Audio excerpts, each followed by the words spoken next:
bizim əslində əlimizdə olan neməti biz görməməzlikdən gəlib, əlimizdə olmayıb, xəyal etdiyimizin ardıca gedib Rəbbimizə asi oluruq. Ona görə Allah bizimlə rəhməti ilə davranır və bu aydasa Allahın xüsusi rəhməti var.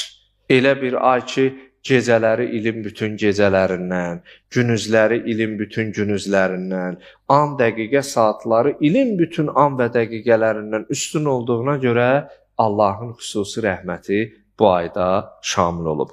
Allahdan diləyək, Allah rəhmət və mərhəməti ilə bu ayda bizi bağışlanan qullarından qərar versin inşallah. Allah bizi bu ayın həqiqi oruc olan kəslərindən qərar versin. Və bir ay boyunca mənəvi cəhətdən hər an, hər dəqiqə, hər saat, hər gün mənəviyyata doğru, kamala doğru uzalan bəndələrindən qərar versin.